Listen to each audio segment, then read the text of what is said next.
welcome back to another video, and it's really cold. Today we are going to react to Llama some creepy channel. Please go subscribe to him. I already have because yeah, I know. That's my new saying. Okay. So if you're wondering why I'm so messed up and I'm in like a little blanket, it's because I'm not at school actually.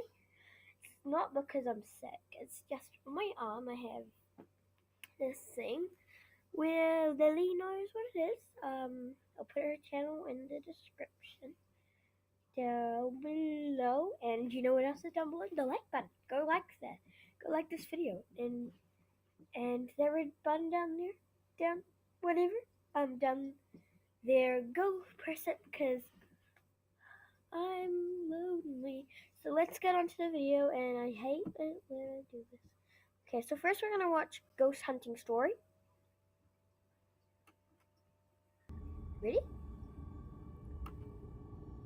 So first off, this is already giving me chills because I just watched Miss Yourself, and he reacted to some of Llama's things. So this is what gave me the idea of doing this video. So let's get on to this video.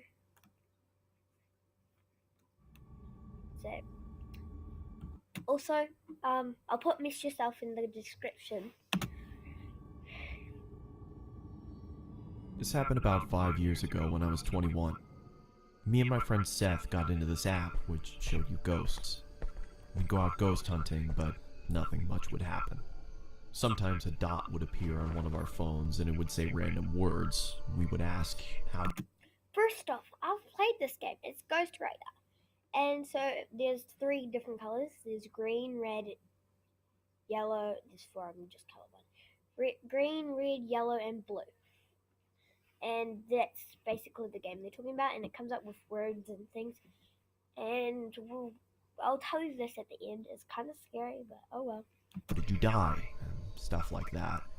And sometimes words, we would ask, how did you die? And stuff like that.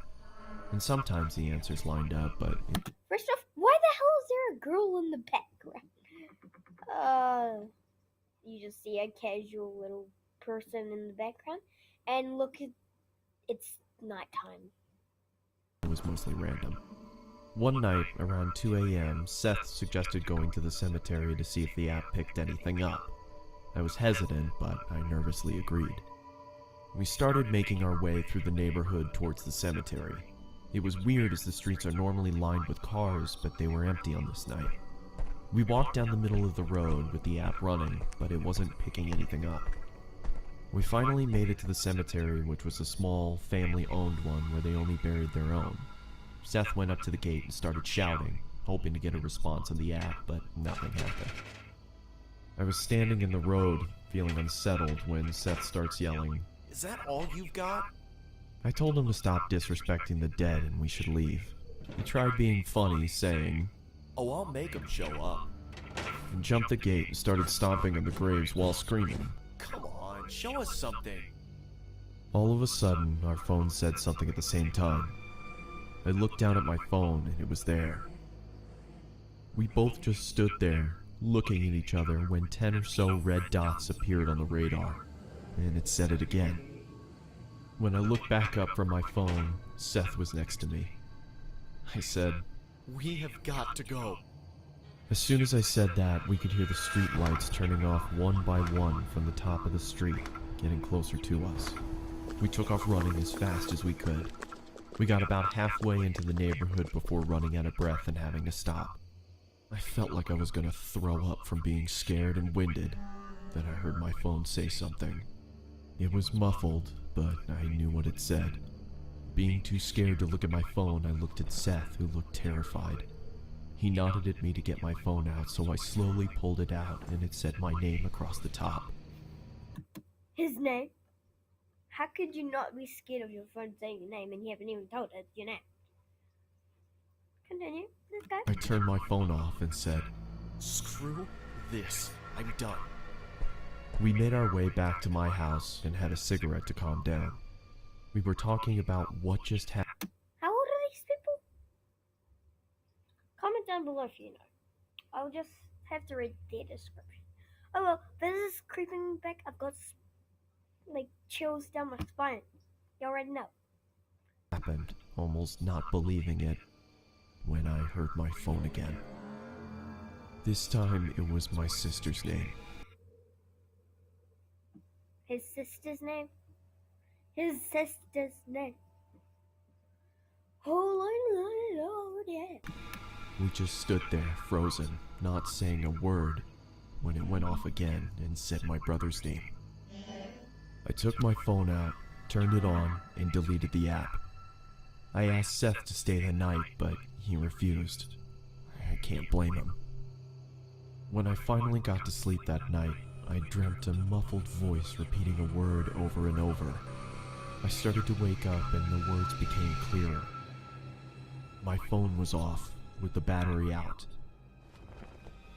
But when I turned it over, it was lit up with the app running. It had a red dot about 6 feet from me, still repeating.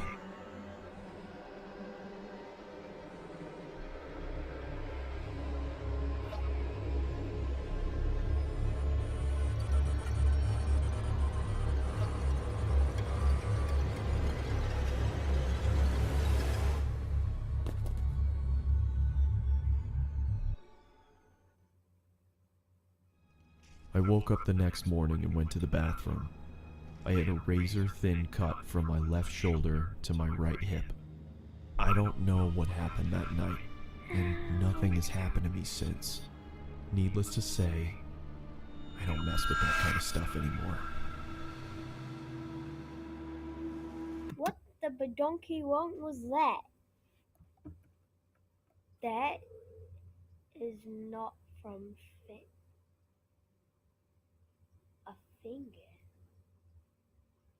There's not like from nails or anything, it's from some, probably like a piece of wire or something, but is this like Mess with that kind of stuff anymore. the ending though? That was so creepy. Oh, I keep on getting notifications. Do these people post like every bloody day? So, see, look. I am not that happy right now. Okay, so let's go back to the channel. Doo-dee-doo-doo-doo. So I've seen this one, I've seen that one. I've seen this one, and this one, and this one. So I've seen basically all of these. So, let's see. The Wedding Hand, look, see, episode 1. I'm thinking about that one.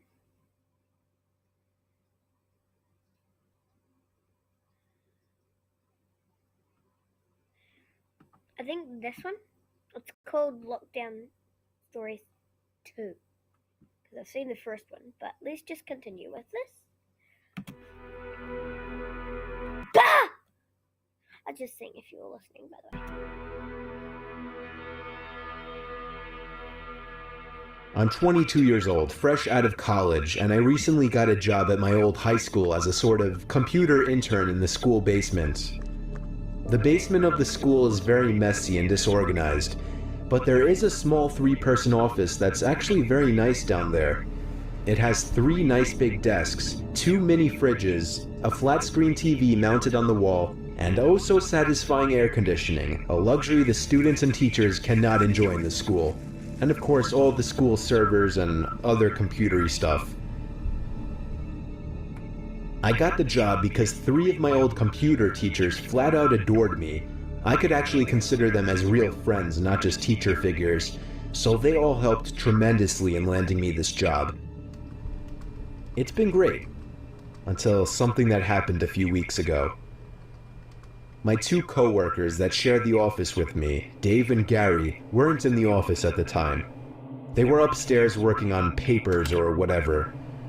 I was eating my sandwich during my lunch break when I got a phone call from one of the women in the front office telling me the school was on lockdown and that somebody, possibly armed, had entered the school. There wasn't much that I could do other than turn off the lights because, surprisingly, as nice as this little office was, it didn't have an actual door to it, just a big opening, and the door to the whole basement didn't even have a working lock.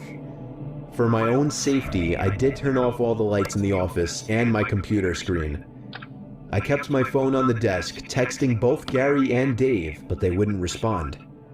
I sat down there in the dark, playing games on my phone for like 20 minutes, waiting for the call from up front to tell me to resume working. I had no idea what was happening. I couldn't hear what was going on upstairs from down here. But I was not allowed to make any calls until I was informed that the lockdown was over. Then, the noisy basement door opened. As the creaking echoed across the basement and into my office, I sat up from my seat, wondering if I should call out Gary or Dave. I was eager to get some info from them. Someone then came running down the stairs, and their footsteps were approaching my office. I pushed away my chair and crawled under my desk. Somebody entered the office, but did not turn on the lights.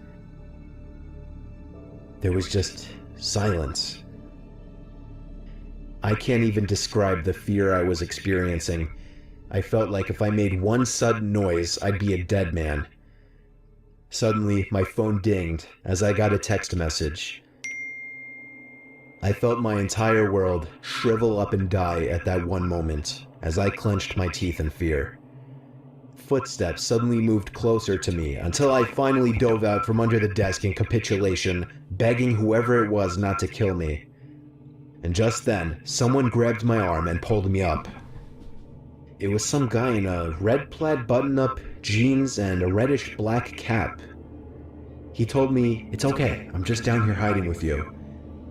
"What's going on up there?" I whispered to him. He kind of ignored my question and asked me if there's an exit down here. I told him, "Yeah, around that way." Before he could do anything else, I asked him, "Who are you?" There was a brief moment of silence. Before he started explaining he was coming in to pick up his son, when a teacher told him to hide. After his explanation, I checked my phone and saw the text I received was from Dave. It said, "Dude, this is fucking crazy. Some guy with a gun shot Mr. Buckley. He's wearing a red shirt and a hat. Whatever you do, don't come upstairs." I was about to reread that text out loud to the man, until I realized. I looked up and felt my stomach sink. The man seemed to catch on to my suspicious stare. Panicking, all I could think to do was to run for the upstairs.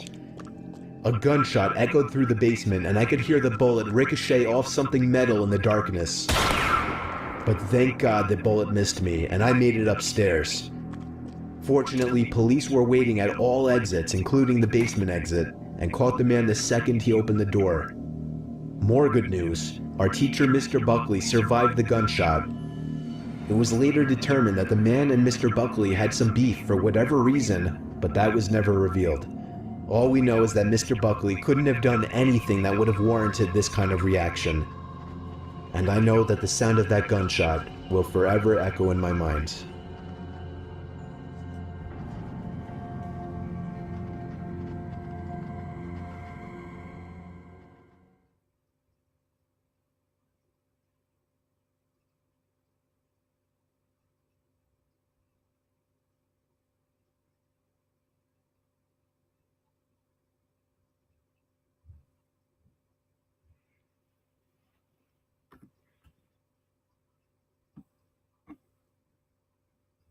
Thanks guys for watching. See you all next week.